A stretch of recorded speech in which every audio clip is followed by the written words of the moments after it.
Hello, everybody, and welcome back to another episode of Flock's Nest Sports Podcast. As always, I am one of your hosts, Dallas Reppin 52 of the Baltimore Ravens, Ray Lewis. As always, I'm going to have Brendan repping 54, Bobby Wagner of the Seattle Seahawks. We've got a really great episode for you guys today. We had the final week of preseason in the NFL, and we also had roster cutdowns. Every squad now has to be down to 53. So we are, of course, going to delve into the Seahawks and the Ravens, as well as some exciting news that's coming out of both camps.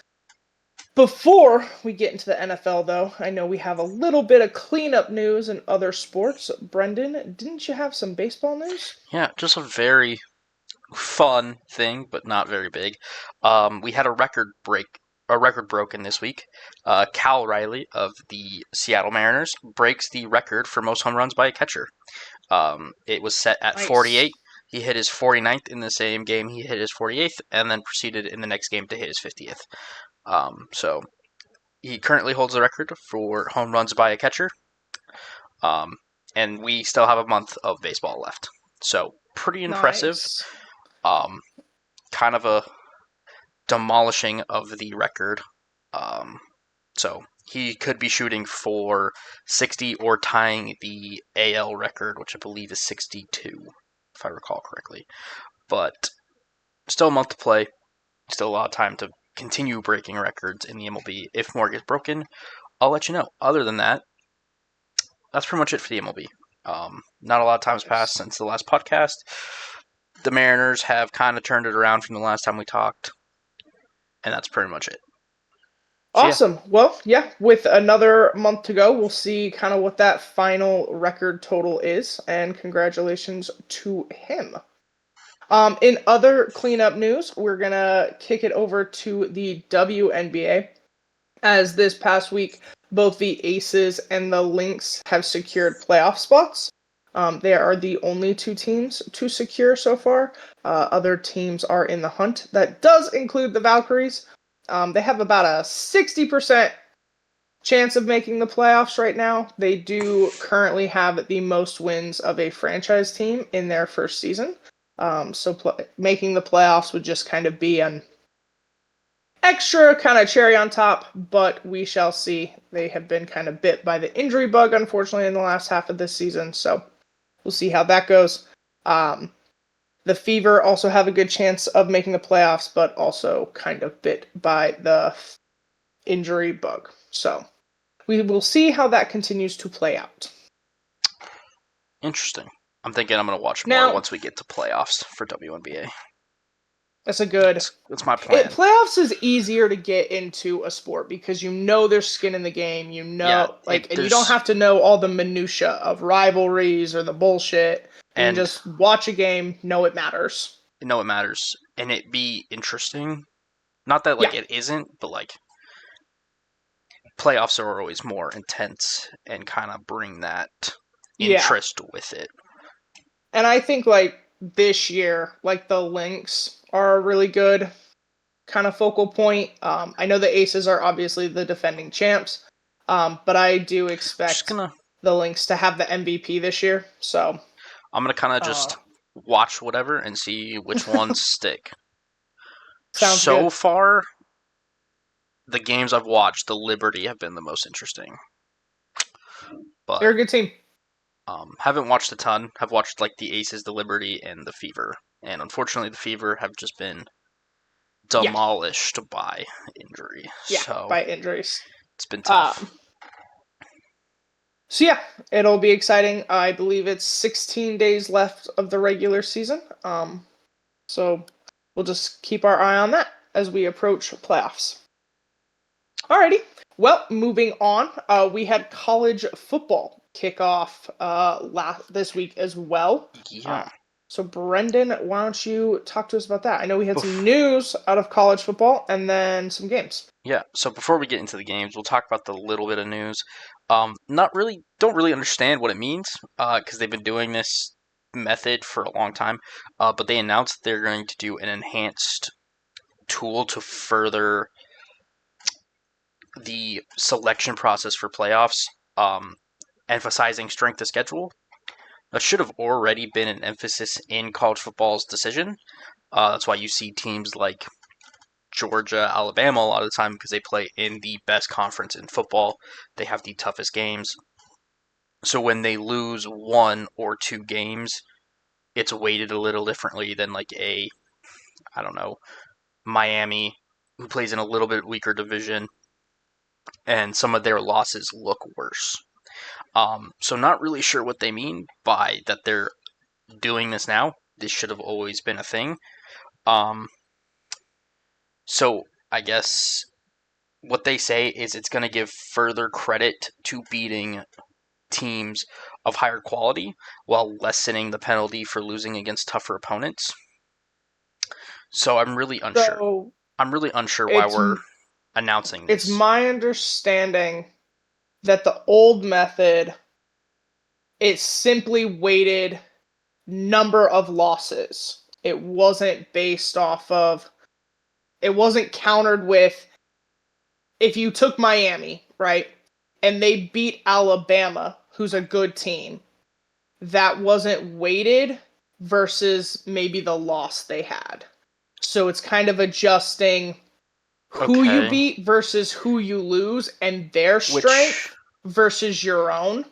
is Um, still because college football selection is up to a committee. and I Like think this is meant to make it more.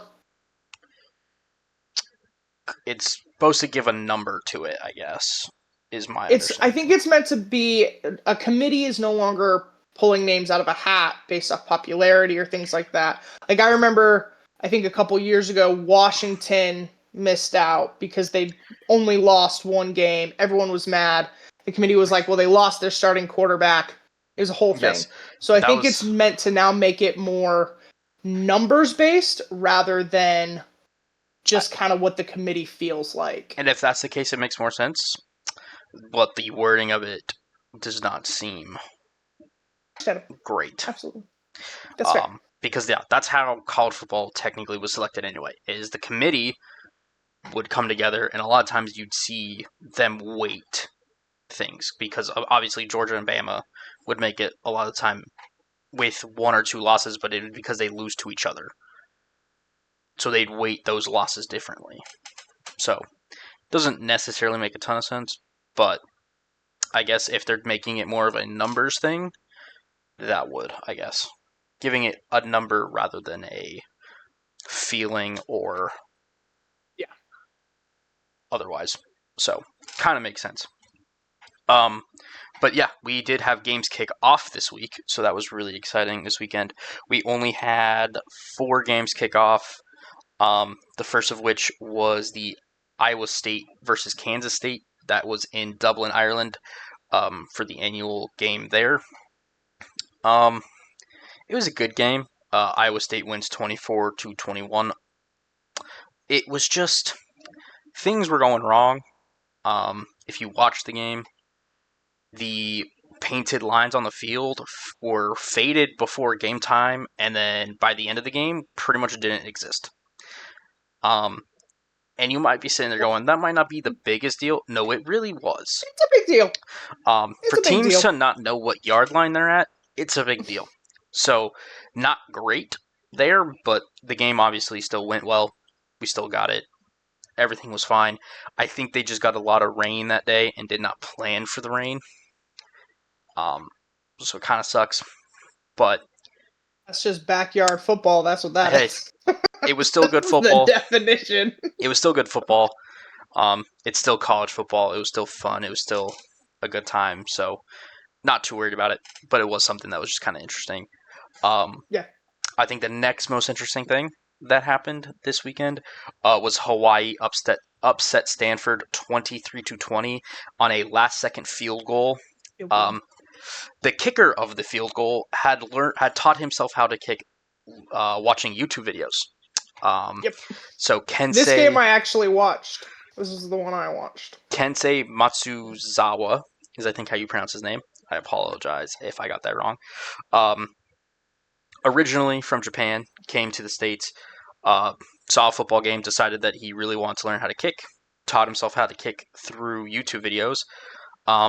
came back to the States to go to college, went to a junior college in Ohio somewhere, did pretty well there, transferred to Hawaii, and is now kicking in actual college football and did pretty well. Did not miss a kick the other day, got the game winner. Pretty cool story.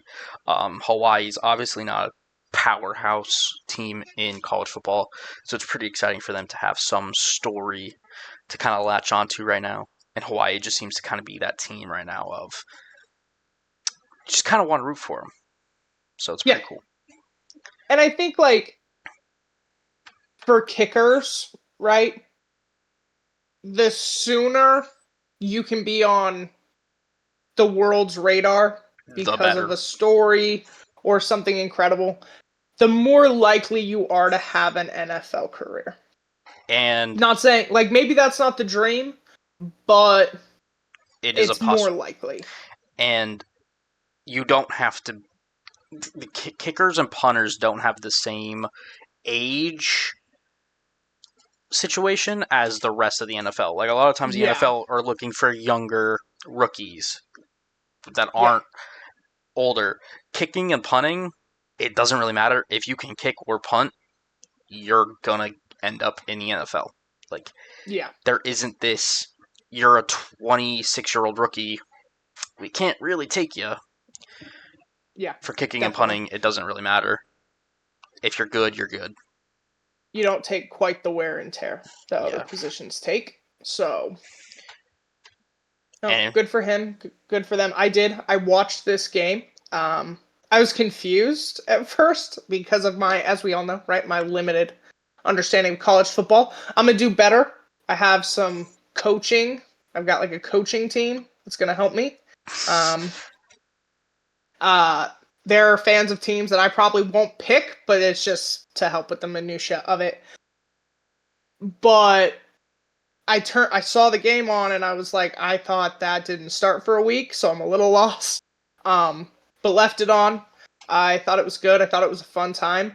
I definitely kept it on when it seemed like Hawaii had a chance to take the win. And yeah, it was a lot of fun. Yeah, super exciting. And good for him. The other three games weren't nearly as exciting. UNLV beat Idaho State pretty handedly. Wasn't very close. Kansas beat Fresno State. Wasn't close. And then Western Kentucky beat Sam Houston, and it also wasn't close. None of those games were upsets. It was just kind of how we expected. But it's week 0. Only a couple games played in week 0.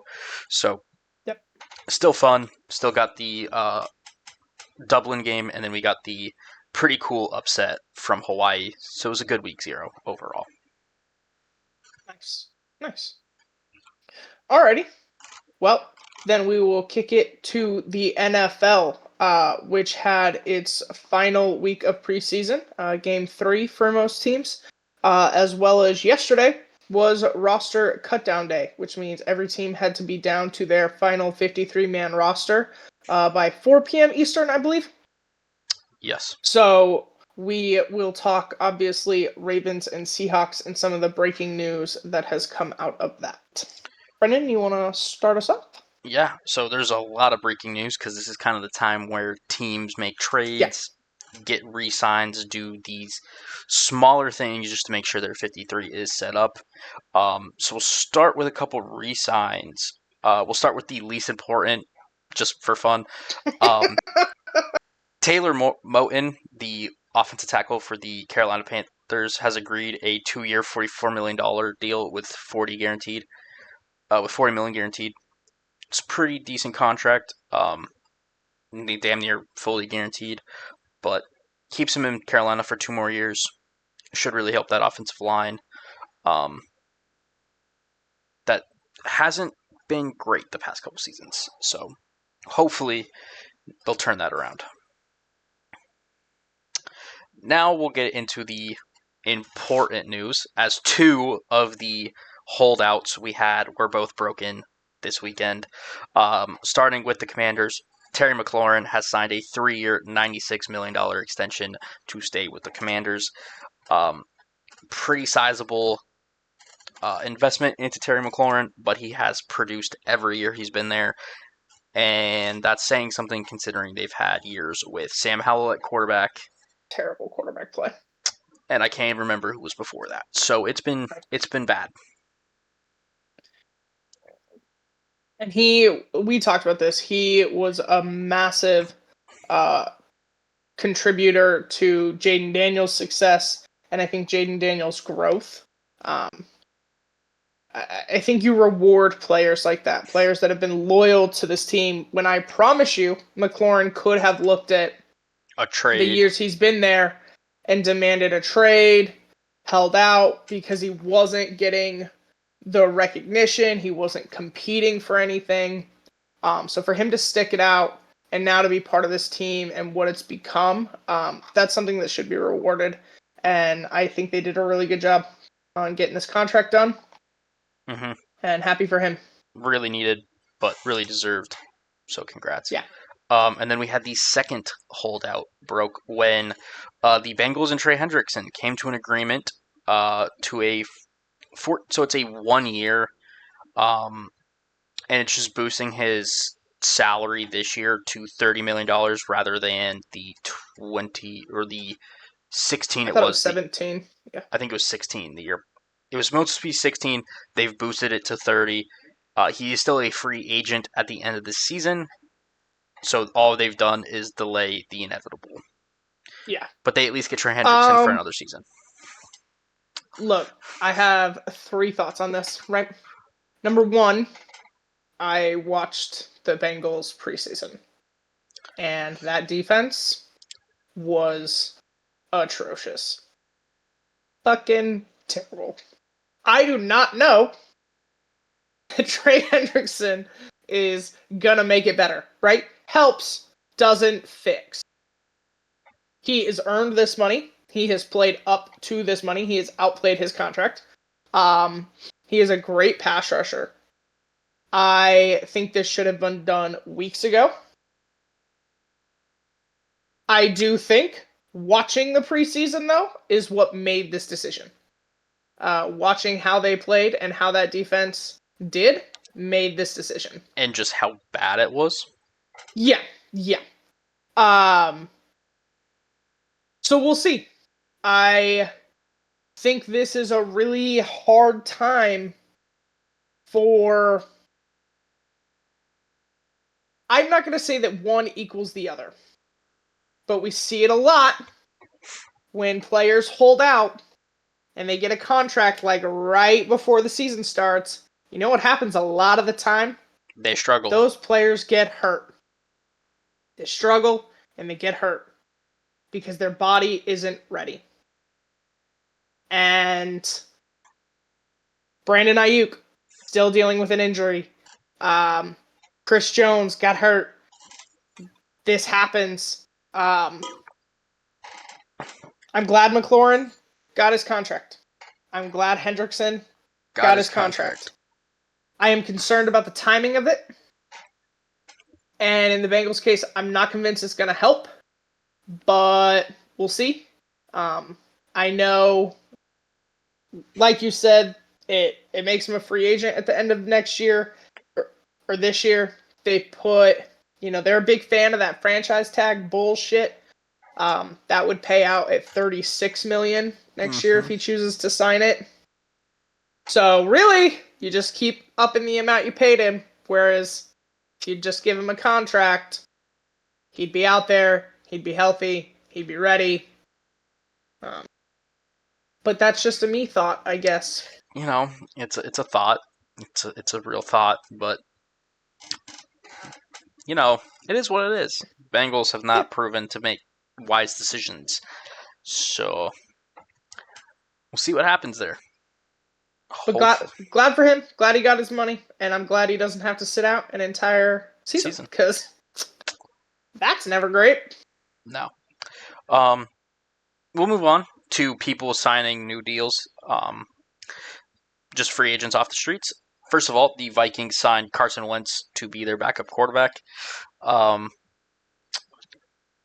It is what it is. They traded their other one, so they had to bring in somebody. Carson Wentz was on the streets. You can do worse for a backup. And I like this. I didn't think JJ had a true veteran In that building, in that building, and Carson Wentz is a great guy to look to for advice, to at for least help. just be there. Yeah. And he's a great presence to have. That's why he continues to find roster spots. So, Yeah. Yeah. The other one is Mari Cooper has signed with the Las Vegas Raiders. The Raiders were in desperate need for wide receivers. Amari Cooper was still available, so he's returning to Las Vegas. Did not have the best season last year in Buffalo, so hopefully he can kind of turn it around. I don't think he will, but it's at least somebody, and he was at one point a really good wide receiver, so hopefully the Yeah. Raiders can just kind of get the most out of him. Okay. And then the last signing is Russell Douglas is signing with the Dolphins, the corner. The Dolphins needed corner help, and they got it. I think he should be fine for them. I think he's a decent corner. He's nothing spectacular. There's a reason he was still available at this point in the offseason. But when their entire secondary has been demolished by injuries, take what you can get. So he's at least solid, and he'll play a pretty big role in that depleted secondary.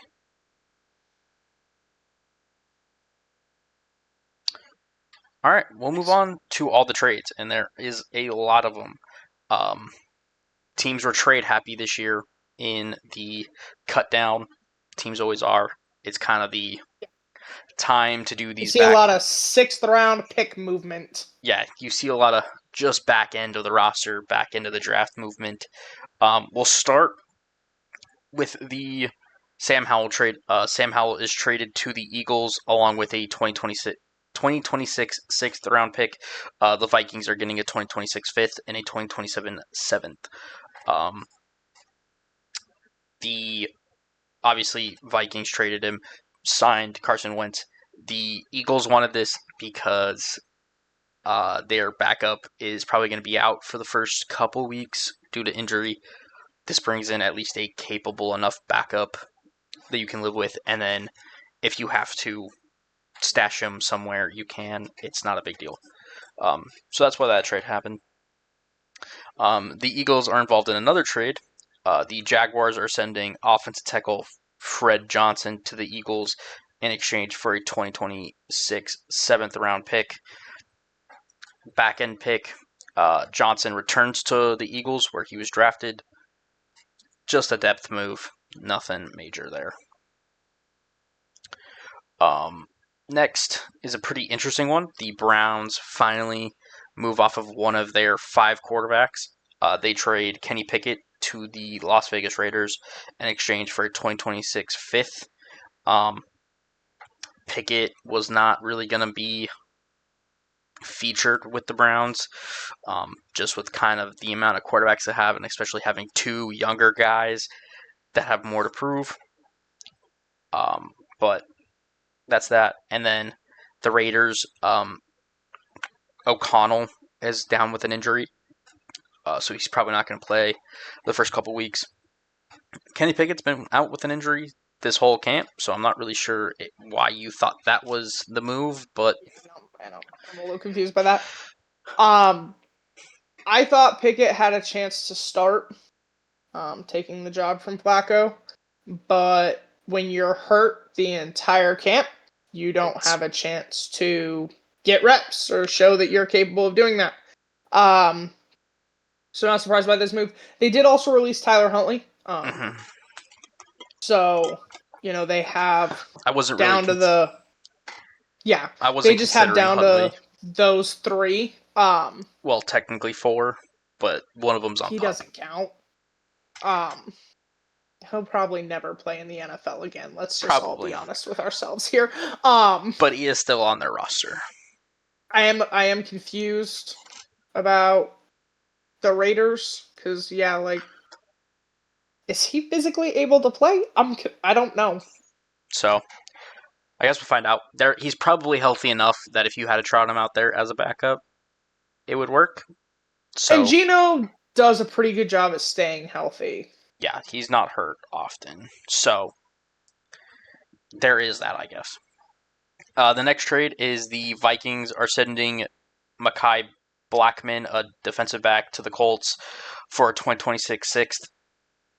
This is pretty much what you're looking at for this time of year trades. Back end of the roster getting back into the draft. Next, the Browns acquire offensive tackle KT Leviston from the Rams for a 7th round for a 2028 seventh. Not really sure why the Rams would want a 2028 pick, but if that's what you get, that's what you get. At this point, you're probably just going to cut him anyway, so it is what it is. Next trade is the Saints are sending Azam Richards and a 2028 7th to the Cowboys for a 2028 6th. Not the I don't even trade. know who that is. Nope. Not the trade Cowboys fans or anybody else want to see out of the Yeah. Cowboys, but it is what it is. The Texans are trading Austin Deculus to the Chargers in exchange for his 7th in 2027. Once again, don't know who that is. Yeah. So, apologies, but unfortunate, but a bigger one that happened today. The Vikings are getting Adam Thielen from the Carolina Panthers. They're including a 2026 7th and a 2027 5th. My bad. The Carolina gets a 2026 5th and a 2027 4th. The Vikings get Thielen, a conditional 2026 7th, and a 2027 5th. I am so confused by this. Yeah, a little bit. He has been Bryce Young's only reliable target. And the whole point of this year for the Panthers, right, is to see what Bryce can really be. Because last year they benched him, he came back, he played a lot better. But we're still trying to figure out what he can be as a quarterback, as a leader, and what this team is capable of. So why would you get rid of the main weapon he has had? I'm just confused. I'm unclear about what's going on here. My guess is they are now have like the youngest wide receiver room in the league, so that could be part of it. Is just commit to the rebuild, get really young. It's Yeah, a let's not choice. keep a veteran in the room to help the young guys. You're right. That's crazy. Teams make their choices. There is a veteran in that room actually still. They still have David Moore. And Are I we know having a serious conversation right know now? who David Moore is because he was a Seahawk legend. Actually, we loved David Moore in Seattle. I don't know what you want from me. Can we have a serious conversation? That's We what are. I want. David Moore is amazing. No, he was really good when he was with Seattle, but really that was years ago, and even then, he was only kind of good. He just managed to catch a lot of touchdowns. But yeah, that's who they have. That was their choice. And then the last trade that we know of is the Jags are sending a 2026 6th-round pick to Detroit for Tim Patrick. The Jags kind of need weapons, and Tim Patrick's a pretty decent one, so good for them. And then we have one more bit of news because there was one more QB competition that was undecided that has been announced. The Saints are going to start Spencer Rattler as their quarterback. Tyler Shuck is going to be the backup. Not that surprising. Tyler Shuck did not have a great preseason. Spencer Rattler did just enough to edge him out. Neither of them had a great preseason, but Rattler had the moderately better one. So Yeah. the Saints are committing to one of them at least. We'll see what happens. And then one more bit of news, because it happened just a little bit ago. Rashee Rice has been suspended for the first 6 games of the season. This comes as the disciplinary act for his earlier incident with the reckless driving. So he's going to serve a 6-game suspension to start the season. That's pretty much it. We'll see how that makes an impact on the Chiefs this year. Well, it takes away their best weapons, so I guess we'll see. Alrighty. Well, lots of moves, lots of breaking news, and we will probably have a ton next week as well. But I do think that does it for that segment for right now. We will move on to the breakdown of the Seahawks and the Ravens. We'll stick with tradition, and we'll start with the Ravens. We will go in order of the news. We'll start with their final game against the Commanders. They did get out the win at 30-3. The defense and Loop continued to be the standout.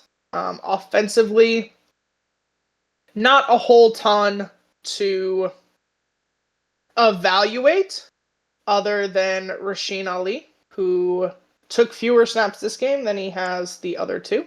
He did start the game. Did help in the 53-man roster development, but the defense really kind of came alive. We saw multiple picks. We saw undrafted free agents continue to make plays. And we also got to see Tyler Loop's furthest kick so far at 61 yards for the game. I thought that was really exciting because we've seen the 40s and the lower to mid 50s. So to see him hit a longer one, we know he has the leg strength. It's more about accuracy at this point with him. So to see that was really great, really exciting. I think the thing that's got me really excited from the preseason games going in is the fast start I think this defense is going to get off to. They obviously really struggled early on last year, and to see the effort these guys are going out there and playing with, to see the emphasis on the takeaways has been great. So definitely excited for that. I do have a list of everyone they cut. I am going to quickly go through it. I've got a couple people I think are going to make the roster, and then my biggest surprises that I did not expect them to cut, because there were, I want to say 3 that I was genuinely shocked at. So they're cuts. Devin Leary, Myles Gaskin, Ernest Johnson, Lucas Scott, Jamal Banks, Malik Cunningham, Xavier Gullery, Keith Kirkwood, Anthony Miller, Baylor Cupp, Zaire Mitchell-Payton, Scott Washington, Reed Holsky, Jared Licherhan, Darian Delcourt, Jared Penning, Nick Samak, Garrett Dellinger, Jason Jones, Adidio Odelier, I'm so sorry, CJ Okuye, CJ Raynell, Brent Urban, Malik Ham, Kaim Rucker,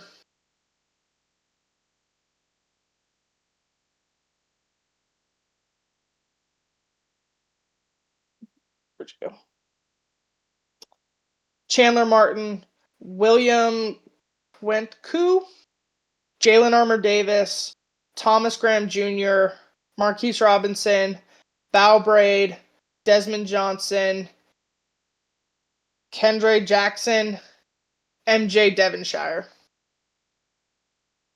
The 3 that stand out shocked are Jalen Armour Davis, Brent Urban, and that actually might be it.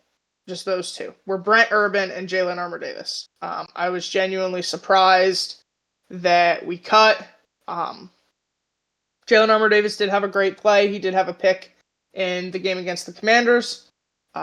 Continued to be a presence, an additional veteran presence. I did have my third. And this has been his healthiest camp in a long time, so I was surprised by that. My other shock was Bow Braid. I thought he had a shot to make the team at minimum on special teams, but that kind of comes from a separate piece of news, so we'll get into that. Names that maybe you're used to hearing or you've heard that you might be like, I'm confused about the cut there. Devin Leary very clearly lost the backup job. That was clear early on in the preseason games to Cooper Rush. So he is likely to make the practice squad. That is my expectation. But so he will be on the team, but no, he's not on the 53-man. I do expect either Gaskin or Johnson, the running backs, to also make the practice squad, at least one of them. Wide receiver Malik Cunningham, if that name stands out to you, it's a quarterback that they received from the Patriots 2 years ago, that the Ravens transitioned to wide receiver. He will also probably make the practice squad. Center Nick Samak lost the job to Corey Bollock. Played really well in preseason. I think he's a great backup to Linderbaum. Excited there. Brent Urban really surprised me because they brought him back after releasing him. So I expected him to make the 53-man. I expected his presence and his work ethic to kind of get him through. But apparently the Ravens had other plans. I don't know if he'll make the practice squad. I think it will depend on whether another team picks him up or how else they fill out that team. Quick note, because it did come out. The Titans claim Jalen Arbor-Davis. That does not surprise me. He is a good corner. Injuries have kind of been the problem, but he is a good corner. So and the Titans went on a waiver claim spree, so they claimed like 4 players. Jalen Arbor-Davis was the most notable of the 4. And then the other one, DB MJ Devonshire. If he's not picked up, I expect him to also make the practice squad. Had a good camp. Added him kind of later to fill out the room when they were kind of bit by the injury bug. But him and Bow, I expect to be on the practice squad if they aren't picked up by anybody else. Bow was notably a undrafted free agent from last year that made the team. The thing that kind of makes that interesting is the Ravens kind of keep with their streak and kept 3 undrafted free agents this year as well. They are one of 8 teams to do so. That is the highest number that teams kept. So they kept safety Ruben Lowry, who had a great preseason. Cornerback Keon Martin, great preseason. And inside linebacker Jay Higgins. They are really trying to make the secondary younger. Obviously, your starting guys are going to be Humphrey and them, but to see them get younger, to see them add depth is really great, really exciting.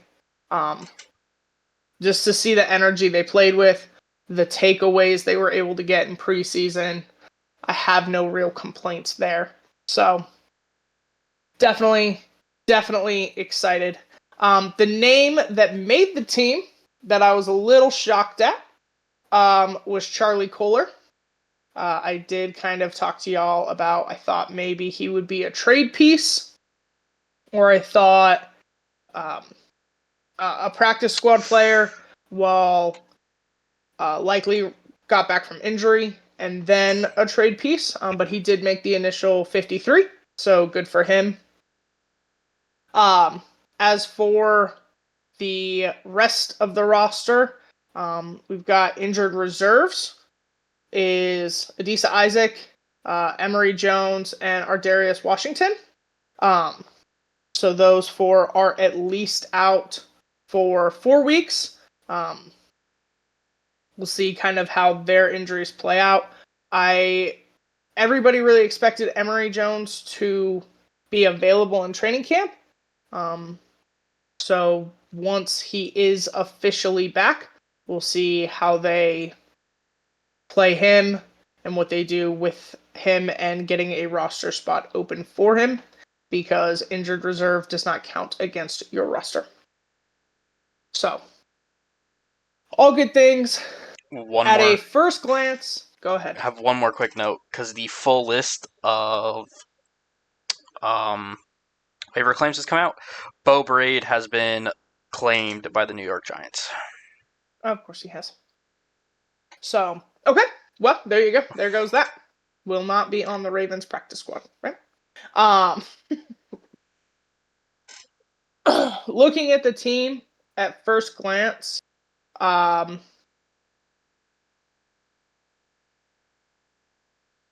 this team is not made up of names of high-powered, really well-known, really exciting names, but it is made up of a lot of talent and a lot of drive and heart. I do think this defense has gotten younger, has gotten faster. I think the inside line has gotten stronger. Really looking for Trenton Simpson and Tavius Robinson to kind of be Roquan's running mates. Obviously, with Hummel, they get their new nose tackle. All very exciting things. Excited to see what the rookies are going to do on defense. That's where the majority of them fell, with Mike Green. Obviously, the other names I mentioned in the UDFAs, and Lowry and Martin. Really excited to see just all of it. How this team's going to flow, how fast we're going to get started. Offensively, we're not seeing a ton of changes from last year. They added what's his name? DeAndre Hopkins. I don't expect that to be a massive piece in their offense, but we'll see. And hopefully the offensive line will kind of skip some of the struggles they had early on last year or against the pass rush. So the team looks good, but football's not played on paper, it's played on the field, and the Ravens don't struggle in the regular season. That's not the concern. So seeing how these players develop and seeing how this team develops is really the most important thing over the next few weeks. Before they kick off in Buffalo on Sunday night. It's very exciting. Very excited.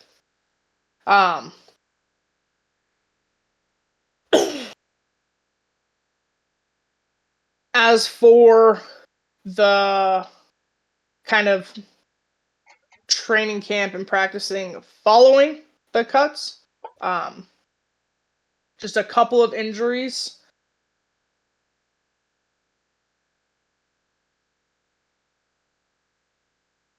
Just the wrong.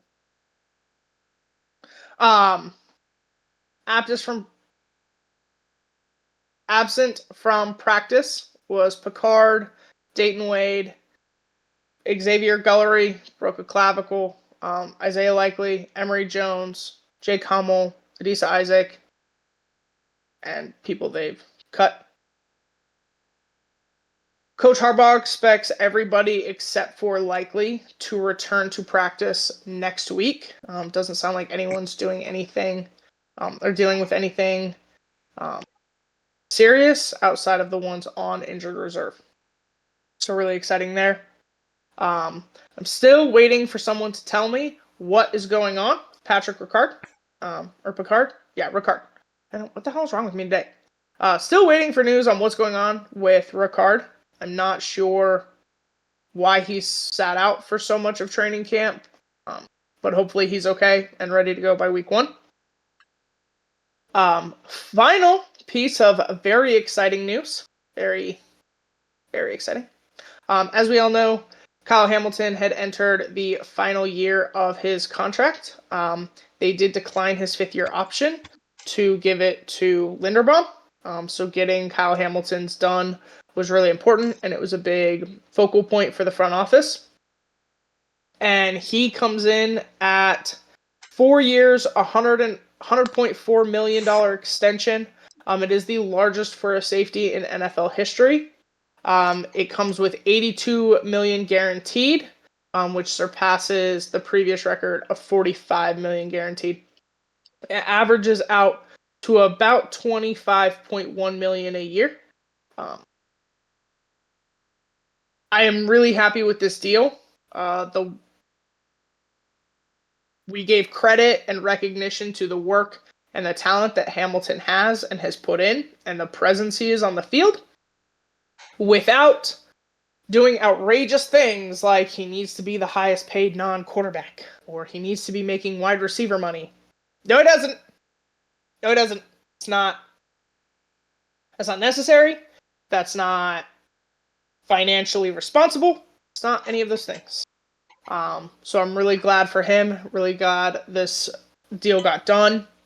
I think what's most important, though, is contract talks in the Ravens building have not gotten out of hand. There have been no holdouts. There's been no trade talks. There's been no bullshit. We're just getting it done. EDC did, as always, after a massive signing, hold a press conference. So just a couple of things that he brought up, I'm going to comment on. The first thing was he refused to comment on Lamar Jackson. I don't know who keeps asking. I don't know why we keep asking. I don't know what you think he's going to say. He didn't. He was like, I'm not going to bring it up. I'm not going to talk about it. Who the fuck would that help? Nobody. Okay? I am not convinced that he and Lamar are actively talking right now. And be perfectly honest with you, I don't think they are. I think they kind of want it done, but there's been other focuses, right? They're trying to get Kyle Hamilton done. They're trying to cut down the roster. Lamar has a contract. The big problem is going to come up next year. Next year, Lamar's contract is a problem. Until then, it's pretty irrelevant. EDC did also mention, while contract talks are going with other players, they do expect to, unfortunately, lose good players down the line. The thing that gives me concern right, is my tight end room. As both Mark Andrews and Isaiah Likely come up at the end of this year. So, still scared.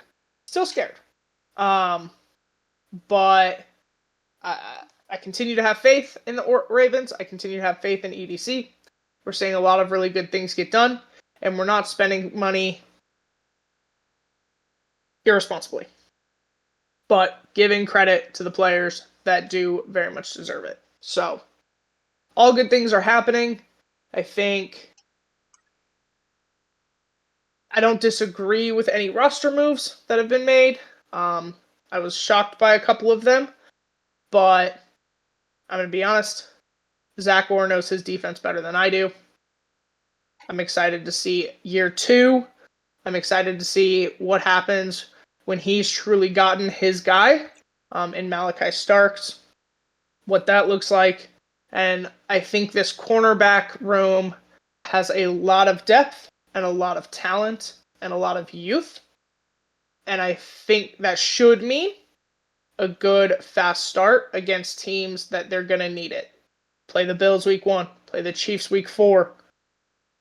I could give a shit about being the number 1 seed in the AFC. Let's win the division. Let's be the first team to win the division 3 years in a row. And let's do well in the playoffs. Like, let's just, let's do that. But you start by winning games. So I want them to come out strong. I want them to come out fast. And I think this team has the chance to do that. So, yeah. Cool. That does it for the Ravens. Brendan, do you want to talk about the Seahawks? Really quickly before I their talk, fun stuff. Oh, Jesus. Really quickly before I talk about the Seahawks, just because we got the full list of waiver claims, there are 2 names on it that I think are pretty interesting. Okay. First of all, the New England Patriots have claimed Tommy DeVito, the quarterback from the New York Giants. Um, that one's a little interesting. I think He had a DeVito, good week 3 game. yeah, I think DeVito, unfortunately, was kind of the odd man out in that Giants QB Yeah. room. Um, Goes to New England, can kind of be the third or backup there. Should be good for him. And then the last one is Jelani Woods, the tight end from the Indianapolis Colts, has gone to the New York Jets. So two vets kind of swapping places. Jelani Woods is a pretty solid tight end. Goes to the Jets, who kind of needed a tight end, so that's pretty good for them. But those are the two like most notable ones. Um, if you want the full list, it's pretty easy to find.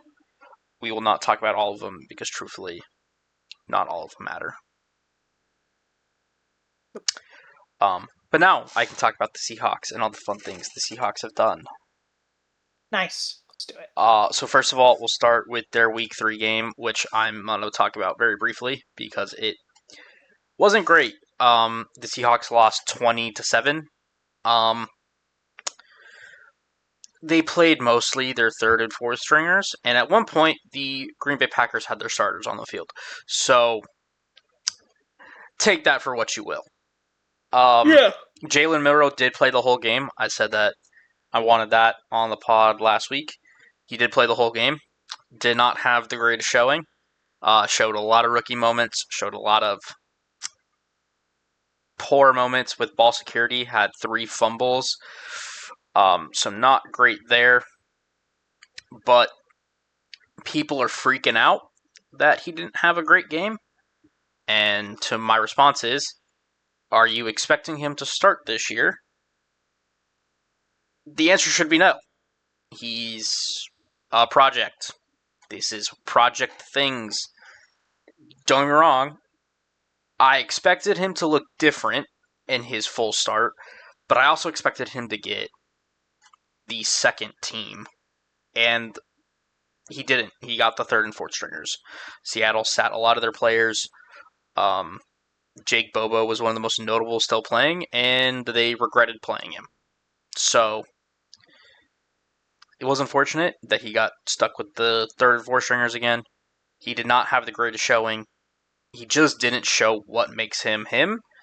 Part of me thinks that was from the coaching staff kind of going, we want you to focus on this for this game. And he did. It didn't look comfortable. He's a rookie. He's got a couple more years before he's probably looked upon to start. So it's going to take time. He is a project. Everybody just calm down. He's not a bust. He's not dead to the world. It's fine. Players can get better. So it was not a great showing. I'm not worried about it. McDonald, after the game, came out and pretty much said that he would get reps with the ones during the week to do package plays. So I thought that was interesting that they still have faith in him to run plays even after the ball security issues in this game, because I thought that was the biggest problem with the game was the 3 fumbles. So we'll see. Again, this game mattered very little to me. It was the third preseason game. They were not playing pretty much anybody. The Packers did. I don't think this is who the Seahawks are going to be. But we'll see. We'll move on to the roster now. We'll start with the roster move that was made. The Seahawks made one trade. They're sending offensive tackle Michael Jarrell to the Falcons in exchange for a conditional 2027 7th round pick. No idea what the conditions are. Probably something to do with playing time. Whether it happens or not, we'll see. They're at least getting something for somebody that they probably were going to just move on from anyway. So, progress. As for cuts, pretty long list. We'll go through all of them. I'll tell you who I think will make the practice squad, who are surprising, and all that fun stuff. First of all, let's just go down the line. Damian Martinez was cut.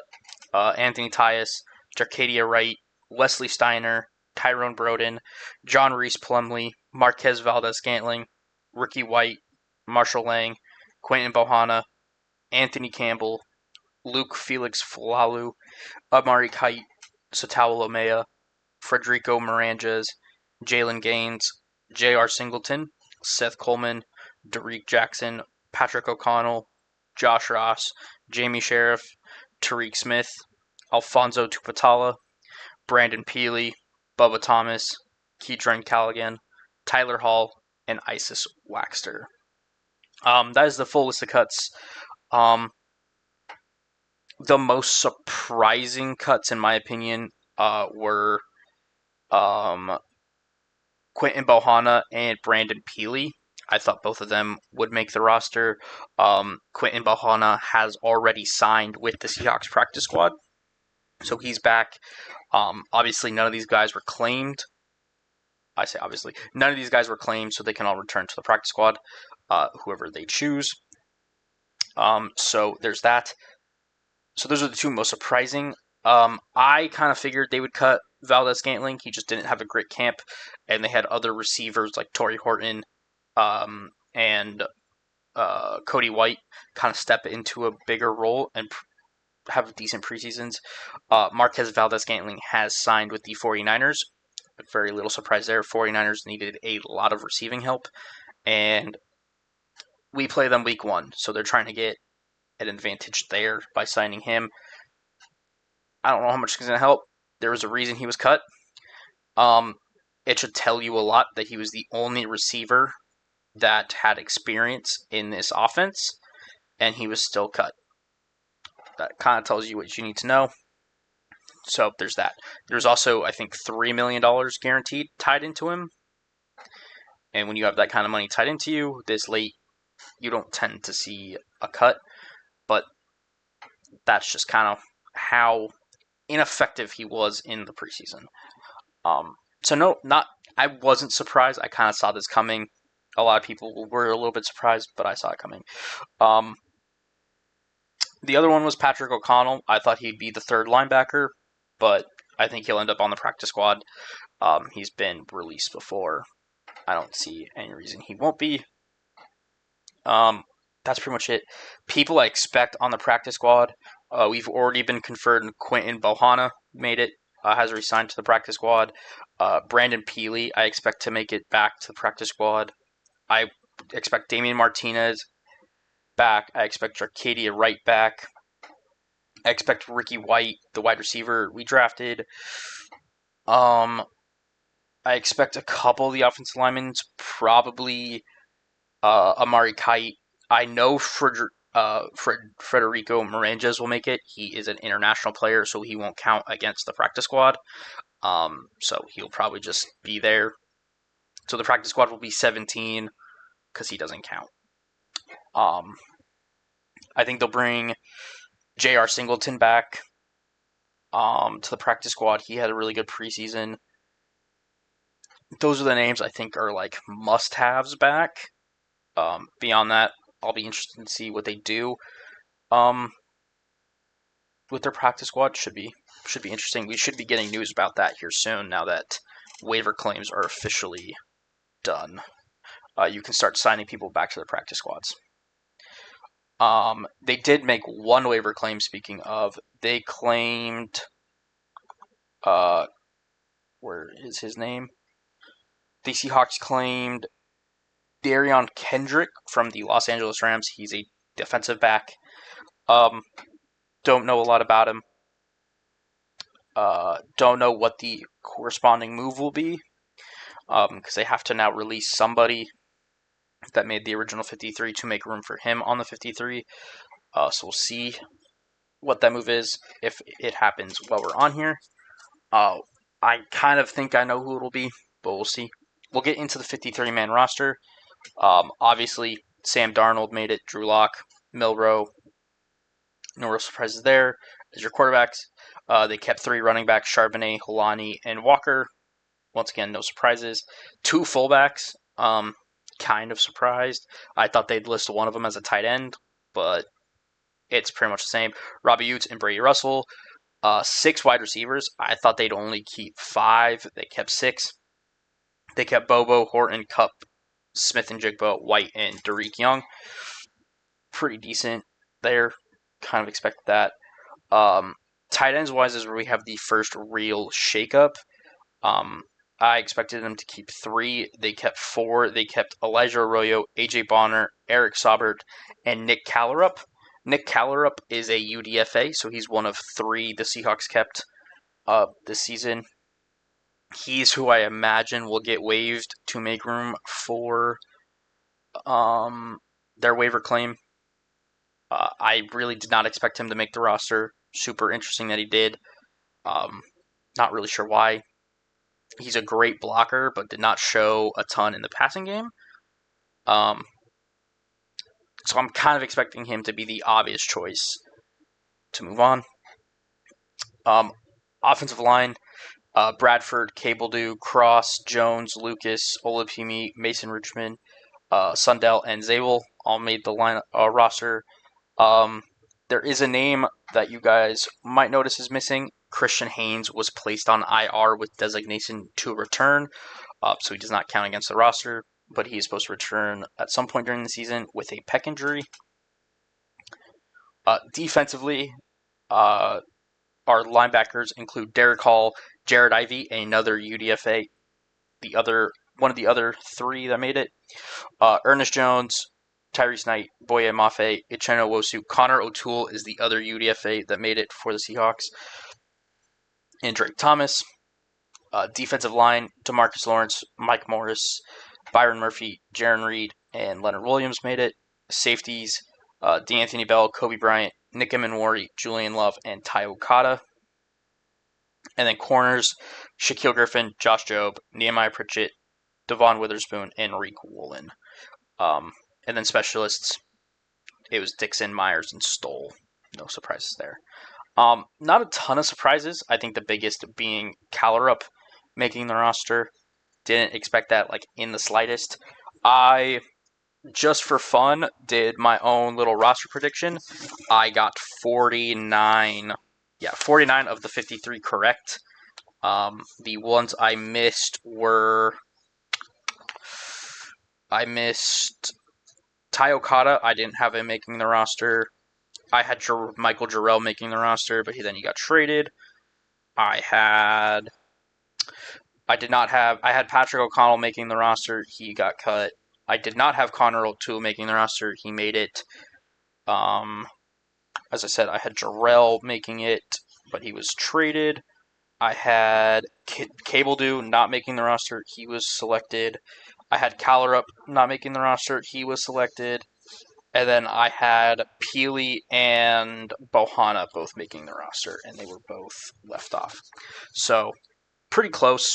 Kind of proud of myself that I at least got close on it. Yeah. Just from what I've heard.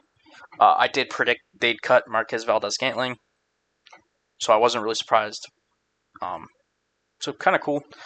Just did it as a little experiment, just to see if I put the pieces together from what we were finding out in camp and preseason. And I think they did a pretty good job. Some updates for injury. Obviously, I said that Christian Haynes was put on IR with designation to return. Steven Sims was put straight on IR without designation return. Riley Mills is starting off on the PUP list, as is Jonathan Hankins. So they'll both miss at least 4 games, but they're not going to count against the roster. Those are the ones that are probably going to stay with the team. Injury-wise, on who's still with the team, Tyrese Knight is likely to be back week 1 with his undisclosed injury. Torrey Horton's ankle should be back week 1. Brandon Peely, who was waived, should be back. I think he had a lower body injury. And then Jake Bobo and Mike Morris are both in concussion protocol. Seems like they should be all right for week 1, but they don't want to push that. Obviously, with concussions, you got to clear whole thing. So I guess we'll see what happens there with those. But that's really the only injury news for the Seahawks. As I said, Quentin Bohanna is the only official signing to the practice squad so far. Should expect more of those as the day progresses. Now that waiver claims are done, I did have one interesting thing to bring up because someone did it. The Seahawks are one of 8 teams with at least 3 undrafted rookie free agents making their 53. The 3 are Jared Ivey, Connor O'Toole, and Nick Callerup. The others are the Bengals, the Ravens, the Browns, the Panthers, the Chargers, the Vikings, the Buccaneers, and then the Cleveland Browns had 6 UDFAs make the roster. Just kind of thought that was an interesting thing, especially with Cleveland having 6 UDFAs make their roster is a pretty substantial number. Yeah, that's crazy. I thought 3 was the highest number, so yeah, Cleveland had 6. I'm looking at. Obviously, the Ravens are pretty known for having UDFAs make their roster.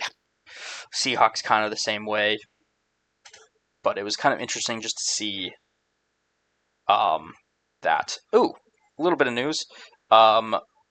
Chris Paul Jr., also known as Pooh Paul, the linebacker, is signing with the Seahawks. I assume their practice squad. It does not give a ton of detail on where he's signing, but he's signing with the Seahawks. I'm assuming the practice squad. Kind of thought they'd go for a linebacker. So there it is. As well, actually. I just saw it too. So go ahead. You can. I'm not crushing it, by the way, y'all, with my practice squad prediction. I had the team right. I had like 50 out of 53. My practice squad, not doing well. The Ravens signed QB Tyler Huntley as their practice squad quarterback. This does officially probably make Devin Leary the odd one out. There's potential. I believe last year they had 2 on the practice squad, but due to his QB play in the preseason, I'm not holding out hope. They also signed nose tackle Coe, inside linebacker Chandler Martin, and I believe that's it to their practice squad so far. So they are flushing it out. Obviously looking for 17. We are at 4. 3. The Seahawks are at 2 confirmed, I believe. At least I think Pooh Paul, because that's his nickname, is going to the practice squad. Just an assumption. Nice. So we're up to 2 confirmed practice squad players.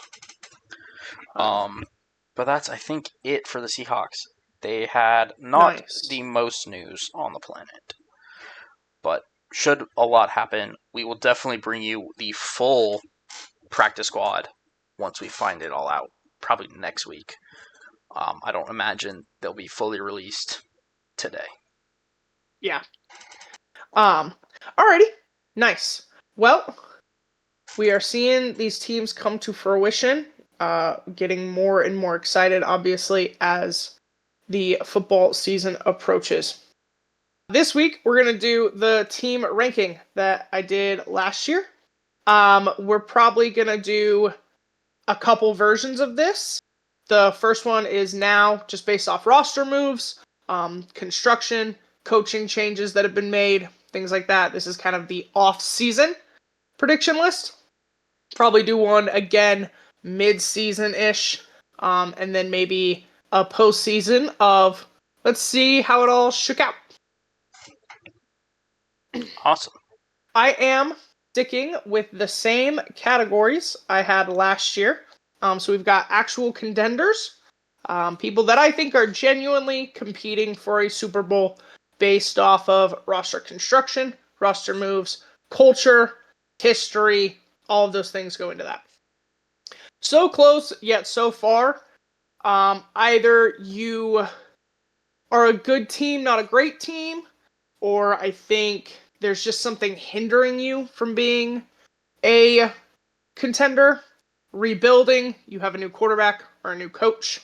Fucked beyond repair means I don't think it matters. Maybe you should just burn it down, try again. couldn't win if it was rigged. I don't know how much more I need to say on that. Actual contenders, I only have 4. I did give this genuine thought. I know, right, that 14 teams make the playoffs. But when you look at the changes every team has gone through, their current construction, current health of players, before the season starts, I see 4. The Baltimore Ravens, Kansas City Chiefs, the Philadelphia Eagles, and the Washington Commanders. So I have 2 out of each conference. That's kind of what I expect currently to be the division title game.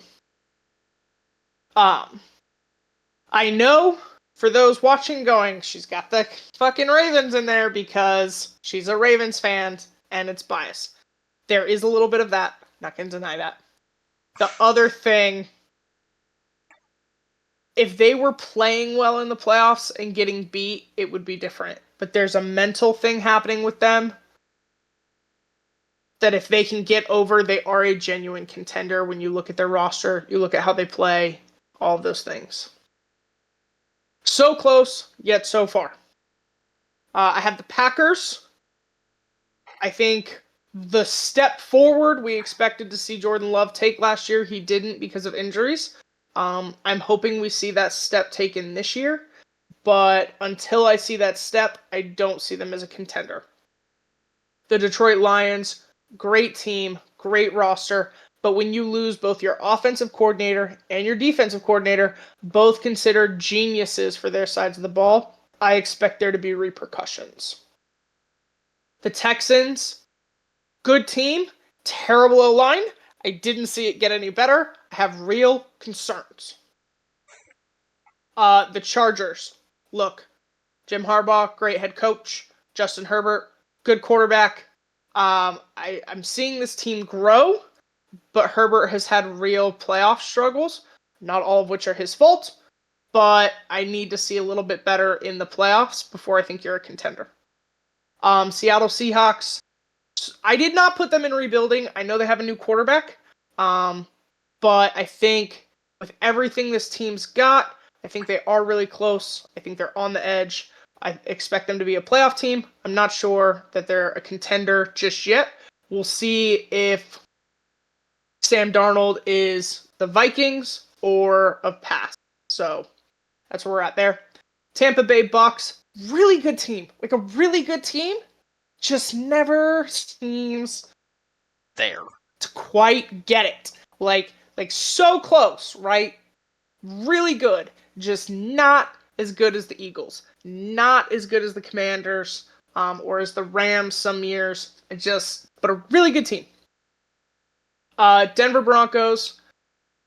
I think we've seen a lot of progression. Obviously, it's year 2 for Bo Nix. Sophomore slumps do happen. This team has a really great defense. I don't know, based off what I think their division has become, if they're a contender yet, or if really just going to be kind of battling for the division. But a lot of hope for this team. San Francisco 49ers are not rebuilding, but they're fucked by injury. Like have one healthy wide receiver, I think, would be helpful. They're a team I would probably move because of their injury situation, but the only reason I put them there, they are a really talented team. They have talent, and they're not fucked beyond all repair.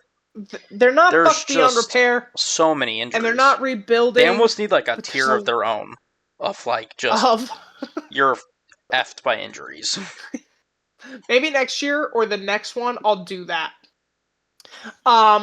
Also kind of in that category, I have the LA Rams, because good team, but Stafford's back injury concerns me. He's definitely getting older. They're another one that when their players are hurt, they're fucked. Just a reality. Some teams can overcome certain injuries or injuries at specific groups. The Rams have not shown to be able to do that because they have injuries often to their quarterback or their O-line. That's hard to do. Good team. I really wanted to see Devontae Adams on this team. I know Brendan is pretty bitter about it, but I was excited. I have concerns. I have major concerns. Rebuilding. Jacksonville Jaguars, because once again, they have a new head coach. And while that is true, Trevor Lawrence is running out of time. Nobody cares. Just so we're clear. Atlanta Falcons. Technically, he is not a rookie, but this will be his first full season. His first full season starting. So I am putting the Falcons in rebuilding. And this year, the offense will be designed around him, not Kirk Cousins. So that kind of makes a difference. Chicago Bears obviously have a new head coach in Ben Johnson.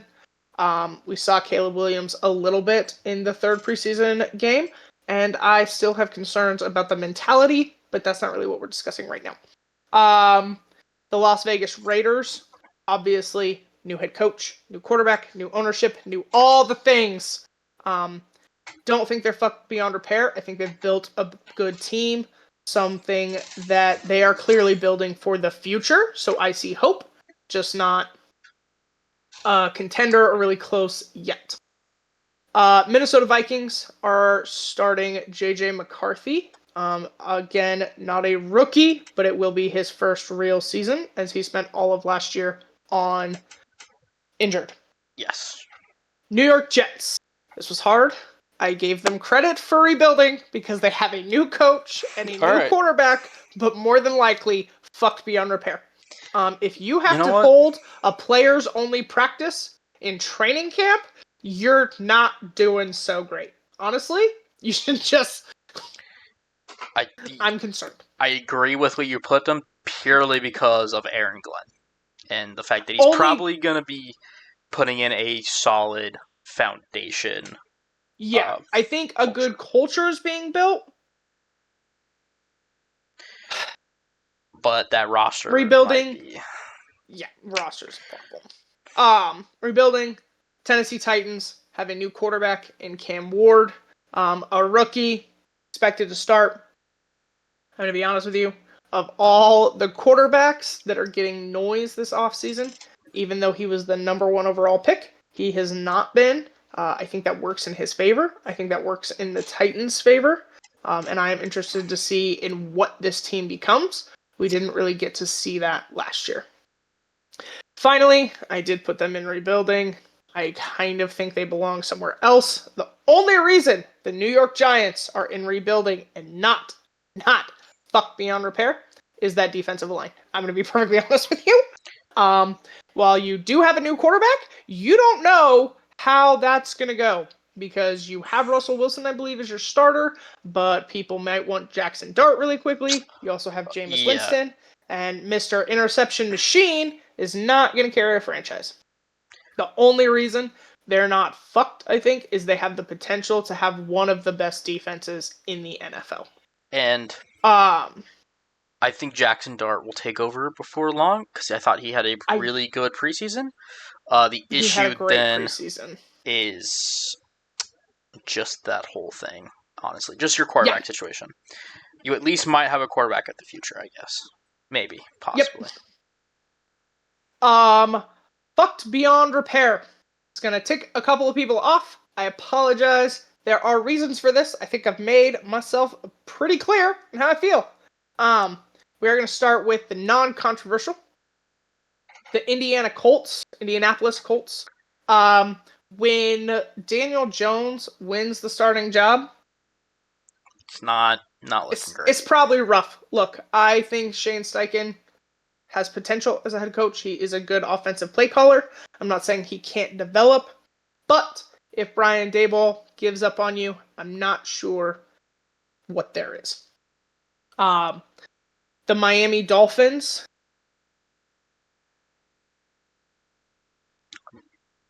I don't know what to say. Enough said.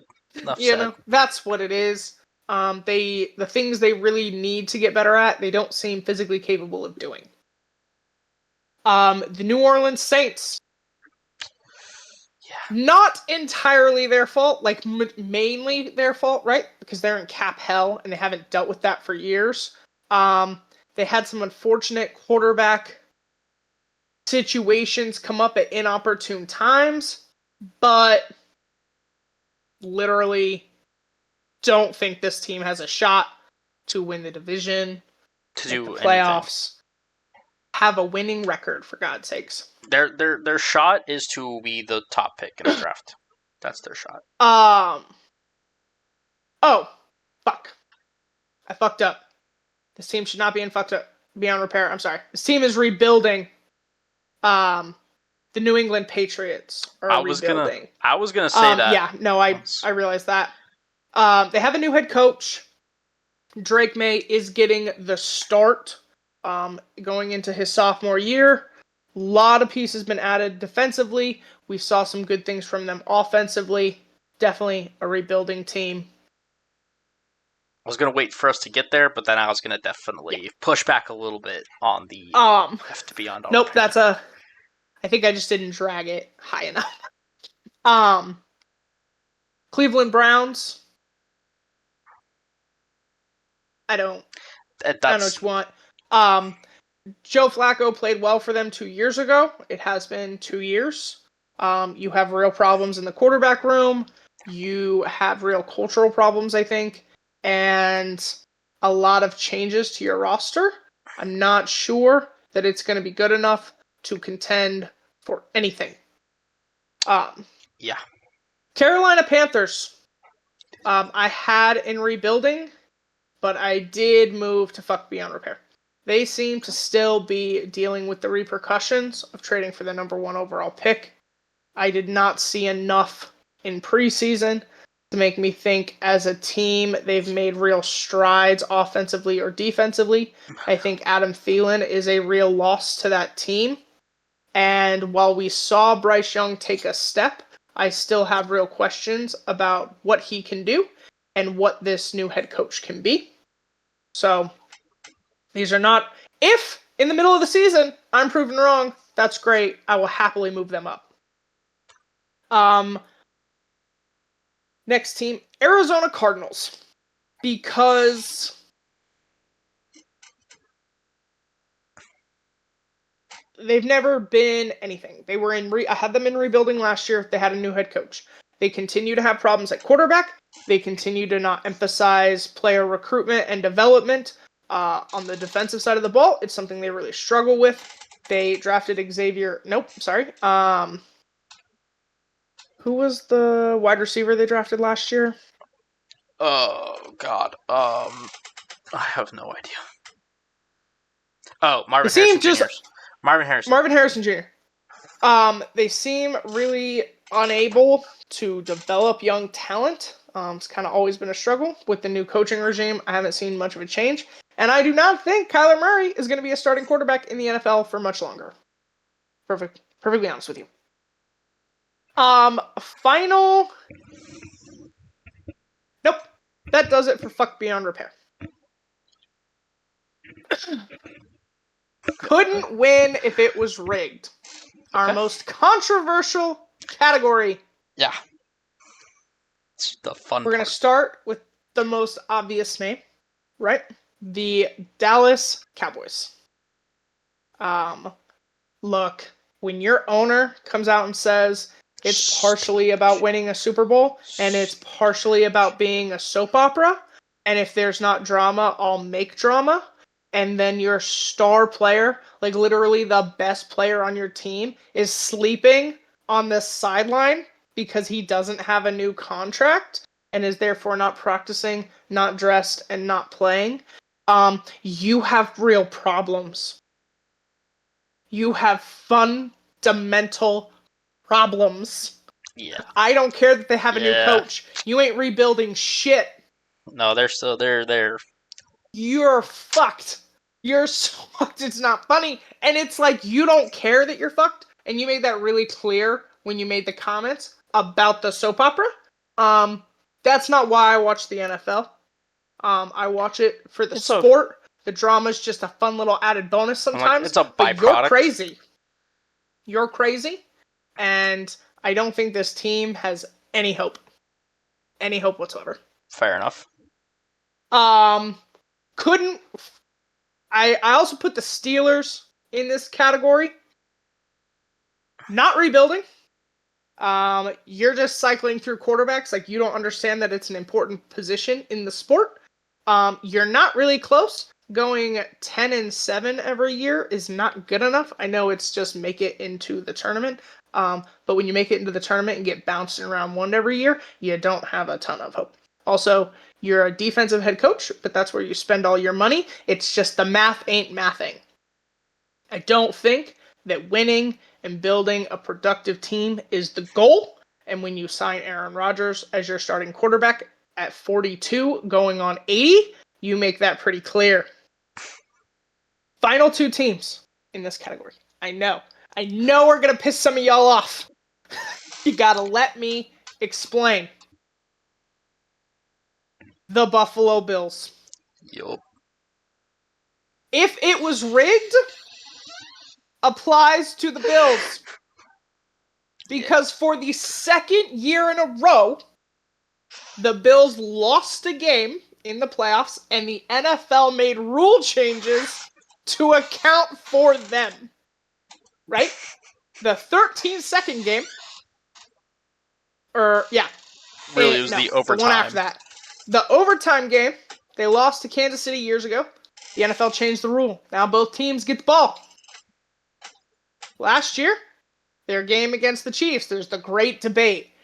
Did Josh Allen cross the first down marker with the ball on his weird ghetto tush-push thing that he does? So what did the league do?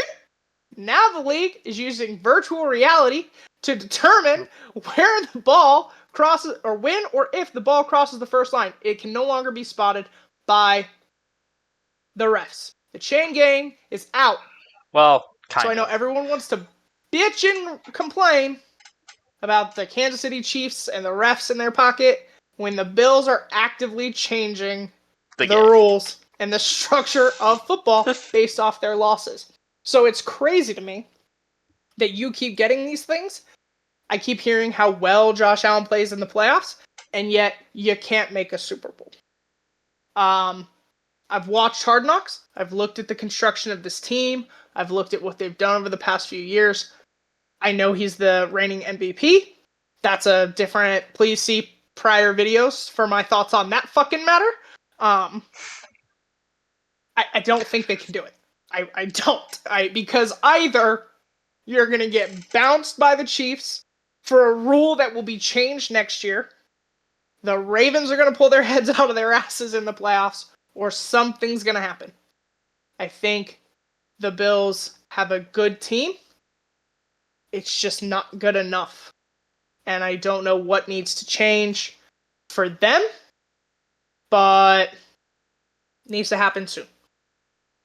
Final team had this one in a different category. I was going through the other teams in this category, and I changed my mind. Cincinnati Bengals. Yeah. Cannot win if it was rigged. These teams, really, for me, are about... I don't think winning a Super Bowl is your goal. That's what separates these teams from fucked. I think the Bills want that. They're just unclear how to do it. The Cowboys don't want to win a Super Bowl. They want to be in the news. Jerry Jones, flat out, said it. Which doesn't make Steelers. sense, because I think the most publicity you get is by being in the Super Bowl. I mean, you would think. The Steelers have done nothing to show me that they want to win a Super Bowl. The Bengals, that are just kind of the reverse Steelers, right? Throw money at the offense, throw money at the quarterback and the wide receivers and all these things, have no concept of how a defense should look, should operate, developing players, paying players that earn it, finding a good coordinator. You fired the only coordinator to beat Patrick Mahomes in the playoffs in the AFC. That's insane. That's insane to me. So, I don't think winning a Super Bowl is the goal. I think making Joe Burrow happy is the goal, right?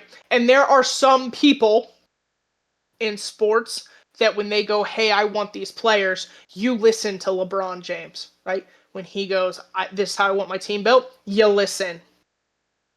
But when you listen to Giannis, sometimes the team's just fucked. Unfortunately, that seems to be the case here with Joe Burrow. Is we've given him the ability to dictate our roster and how you spend money, but he's trying to get his guys played, and he wants the offense to go well. I don't give a shit what he wants. Y'all are supposed to want a Super Bowl. To win a Super Bowl, you need all three phases: offense, defense, and special teams. You seem to have forgotten two of the three. You have a good kicker, but it's not good enough. It's not good enough. You have to want to win. The Bengals do not have a Super Bowl in their team history. And with now who the world considers to be a top 5 quarterback in the NFL, and we can debate that fucking next week, you shouldn't be missing the playoffs. You should be contending for the AFC North with the Ravens. And they're not. I don't think they're going to. And based off this offseason, do not think that's their goal. Their goal is to make Joe Burrow happy and maybe try to get him an MVP. However, you do have to win games to win an MVP, just in case we're unclear about that. So, I understand, and I apologize to the people that are going to be upset. But to win a Super Bowl, you have to want it. And 3 of those teams that couldn't win it if it was rigged don't want it. One of those teams, the game seems to be rigged, and they still can't win. So. Well, these teams do belong at this point. It's just not great. It's just not. Do you disagree with anything? The one I did you changed, which was the Patriots. Yep. I don't disagree with any of it now. What I'll tell you is the teams I expect to have the most movement. Like, I think these are the teams most likely to move up or down. I could see 49ers moving down. I could see the Broncos moving up into actual contenders with how good that defense could be. I think they're in the right spot right now, but mid-season, right, I could see them moving up. I could see the Panthers moving up into rebuilding or that range. Not fucked beyond all repair. I think that's it. I think I'm going to do this again.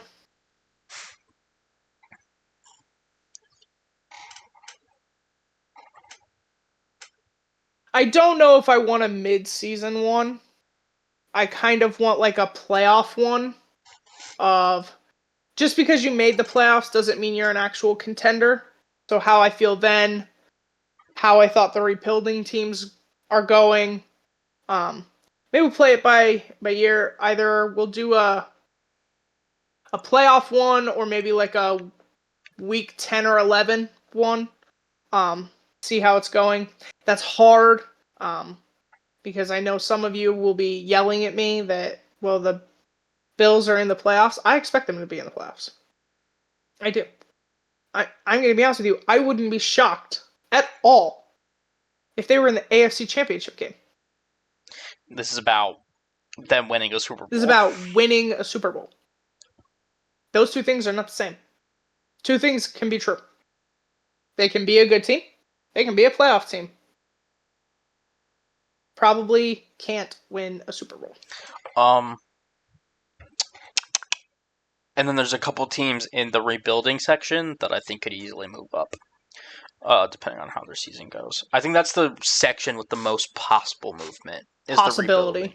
Is like if the Raiders have success with Geno, obviously they Yeah, move up. The Vikings, if they hit on McCarthy, move up in my mind. The Falcons, I think, could easily move up. That's really I I kind think of the Jacksonville and both New York teams have the potential to move down. yeah. I Um, think Tennessee's just gonna stay right there. I think Tennessee's just gonna yeah, hold I firm. expect them to have a very firm mid-level season, and that's fine. It's a rookie quarterback. Nothing. You don't have to be Jaden Daniels. You know what I mean? You don't have to get to the championship game. Um, just have a good season. Just develop the way you should. But yeah, I think that's it. I don't disagree with any of it right now. Fair enough. Yeah, that's where I'm at. I don't disagree with any of it at present moment. Nice. Nice. Alrighty. Well, that does do it for my team tiers. And we will look forward to your quarterback rankings next week. Yeah, we'll be doing quarterback And we'll rankings. see I have a couple how I thoughts. feel about that. I can tell you now, there won't be very many surprises. Um, I won't spoil everything, but I don't think Dallas is going to be that unhappy. That's really all I'm going to say. Nice. But I still got a little bit to figure out with it. I'm not really sure. That middle section is That middle section's hard. Middle section's a bitch. that middle section's I just don't know. Yeah. I don't know. But we'll figure it out. No, that's fair. Now that we have all the That's fair. starters, I'm excited. That's why we did this one first. We wanted to Yeah. make sure we knew who was going to be starting quarterbacks for everybody. Week 1. Yeah. And the rankings will kind of tell you what I think will happen throughout the season. If a team will swap quarterbacks, I will bring that up. Yeah. Because there are teams I do expect to not have the same starter week 1 as they do week 10. So we'll get into all that next week. Fair. Should be really fun. Next week we'll also bring college football because college football is officially back next week or this weekend. Their kickoff for week 1. And then we'll bring you any other NFL news that pops up. Practice squads should be finalized by then. Well, finalized. There'll be changes, but we'll have the initial practice squad. I think that's it. We'll bring any other news that pops up.